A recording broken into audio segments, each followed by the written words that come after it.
The live TV, सच सबसे आगे। नमस्कार, द लाइव टीवी आप देख रहे हैं, आपके साथ मैं हूं आदित्य कुमार। जिस बात का डर था, आखिरकार इजराइल और हमास का युद्ध जो फैल रहा है, वो बात अब होने लगी है। दरअसल अब ईरान भी इस युद्ध में कूद चुका है और ईरान के कूदने से अब इजराइल, अमेरिका, सबकी परेशानी बढ़ने वाली है और यह युद्ध और बड़ा होने वाला है। बड़ा क्या, समय अवधि छोटी हो सकती है, क्योंकि ईरान के उतरने के बाद अब मुसीबतें बहुत बड़ी खड़ी होने वाली हैं। मिस्रा अमरेश ने एक बाकायदे एक्स पर पोस्ट किया, जिस पोस्ट में बातें लिखी हुई हैं। न्यूज़ फ्लैश: ईरान ने अमेरिका, इजराइल और आईएसआईएस के ठिकानों पर हमला किया है। आईआरजीसी ने बैलिस्टिक मिसाइलों से उत्तरी इराक में कम से कम 8 अमेरिकी साइटों, साथ ही एक मोसाद बेस को भी निशाना बनाया है। मोसाद साइट का उपयोग क्षेत्र में जासूसी अभियान चलाने और आतंकवादी हमलों को अंजाम देने के लिए किया जाता था।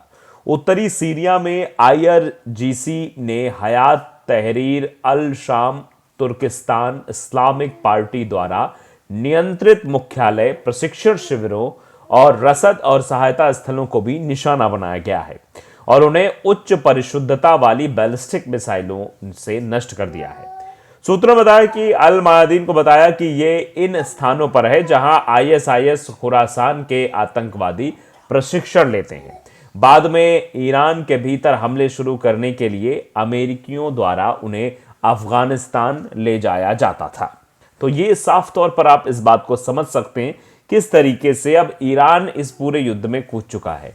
और ईरान के इस युद्ध में आने के बाद अमेरिका के साथ साथ इजराइल, सबकी जो है रणनीति फेल हो जाएगी और सबके सामने एक नई मुसीबत खड़ी हो जाएगी कि वो अब आगे क्या करें। तो आप समझ सकते हैं किस तरीके से ये बैलिस्टिक मिसाइल पर हमला हुआ है। ईरान ने इराक के में मोसाद के ठिकानों पर हमला किया है, मिसाइलें दागी है, 4 की मौत बताई जा रही है।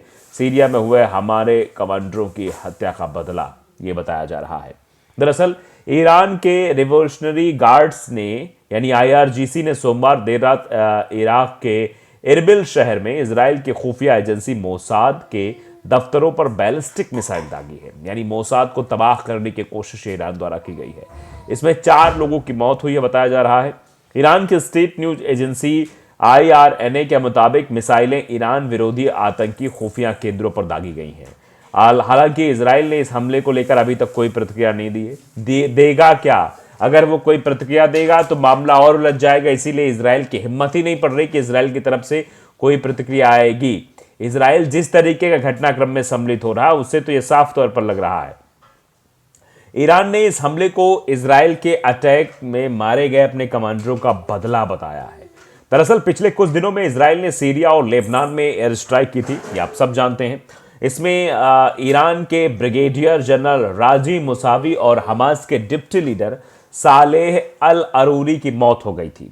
टाइम्स ऑफ इजराइल के मुताबिक ये दोनों ही ईरान की सत्ता के काफी करीबी थे। ईरान ने सीरिया में भी इस्लामिक स्टेट के ठिकानों पर हमले किए हैं।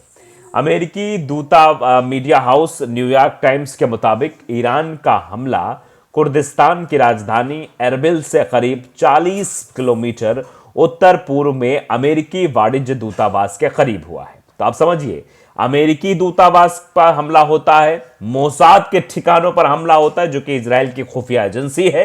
तो आप बखूबी जानते हैं किस तरीके से निशाना बनाने का काम किया जा रहा है। और ईरान के इस अटैक के बाद अमेरिका भी टेंशन में है। ईरान के इस अटैक के बाद इजराइल भी टेंशन में आ गया है। दरअसल यह बताया जा रहा है कि अमेरिकी मीडिया हाउस न्यूयॉर्क टाइम्स के मुताबिक ईरान का हमला कुर्दिस्तान की राजधानी एरबिल से करीब 40 किलोमीटर उत्तर पूर्व में अमेरिकी वाणिज्य दूतावास के करीब हुआ। दूतावास में भी विस्फोटों की आवाज साफ सुनाई दे रही थी।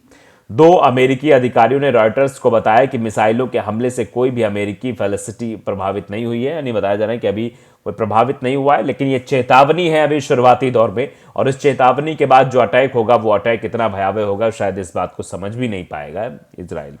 अमेरिका ने इराक में ईरानी हमले की आलोचना की है। अमेरिका ने इसे जल्दबाजी में उठाया गया कदम भी बताया कि जल्दबाजी में कदम उठाया गया है। अमेरिका के स्टेट डिपार्टमेंट के प्रवक्ता मैट लियर ने कहा कि यह हमला इराक की स्थिरता के लिए भी करारा झटका है। हम चाहते हैं कि इराक में और कुर्दिस्तान में स्थिरता आए और वहां की सरकारें इराक के लोगों के लिए ठीक से काम कर पाए। दरअसल इराक ने आतंकी संगठन आईएसआईएस के खिलाफ लंबी जंग लड़ी है। इसके बाद वहां स्थिरता आनी शुरू हुई है। इराकी सुरक्षा अधिकारियों के मुताबिक मृतकों में करोड़पति कुर्द व्यवसायी प्रेशा दियाजी और उनके परिवार के सदस्य भी शामिल हैं। एक रॉकेट उनके घर पर गिरा जिससे उनकी मौत हो गई। दियाजी सत्तारूढ़ बरजानी कबीले के करीबी थे। ये कुर्दिस्तान में रियल एस्टेट परियोजनाओं से जुड़े हुए थे। सूत्रों के मुताबिक एक रॉकेट एक वरिष्ठ कुर्द खुफिया अधिकारी के घर पर और दूसरा कुर्द खुफिया केंद्र पर गिरा। इन हमलों के बाद एरबिल हवाई अड्डे पर हवाई यातायात को फिलहाल रोक दिया गया है। ईरान ने हम पहले भी इराक के उत्तरी कुर्दिस्तान क्षेत्र में हमले किए हैं।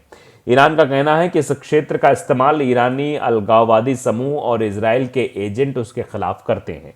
दरअसल इराक, ईरान और तुर्की के में बॉर्डर इलाकों में कुर्द समुदाय के लोगों की काफ़ी तादाद है। ये लोग अपने लिए एक अलग मुल्क की मांग कर रहे हैं। ईरान इस मांग के सख्त खिलाफ है। गाजा में हमास और इजराइल के खिलाफ जंग छिड़ने के बाद ईरान और अमेरिका में अप्रत्यक्ष जंग छिड़ी हुई है। ये अप्रत्यक्ष है, जो दिखाई नहीं दे रही है, लेकिन अब इसके प्रभावशाली परिणाम जो है वो दिखाई जरूर देने लगे हैं। दोनों देश इराक और सीरिया में एक दूसरे के ठिकानों पर हमले कर रहे हैं। इससे इराक के सुरक्षा हालात बिल्कुल बिगड़ते जा रहे हैं। इस बीच पिछले हफ्ते इराक के प्रधानमंत्री मोहम्मद शिया अल सुदानी ने अमेरिका से मांग की थी कि वो अपने नेतृत्व वाले सैन्य बलों की उनके देश से निकाल लें। हालांकि इसके लिए कोई डेडलाइन सेट नहीं की है। सुदानी ने न्यूज़ एजेंसी रॉयटर्स को दिए इंटरव्यू में कहा था कि हमें बिल्कुल मंजूर नहीं है कि कुछ देश आपसी लड़ाई के बीच हमारी ज़मीन का गलत इस्तेमाल कर रहे हैं। तो आप समझ सकते हैं कि ये मसला अभी और कितना बढ़ने वाला है। जिस तरीके से अटैक हुआ है उससे समस्याएं और ज़्यादा बढ़ने वाली हैं। तो ईरान की तरफ से जो ये हमला हुआ है, जो बार बार हमला किया गया, इससे जो है मुसीबतें खड़ी होने के आसार साफ तौर पे लगाए जा रहे हैं।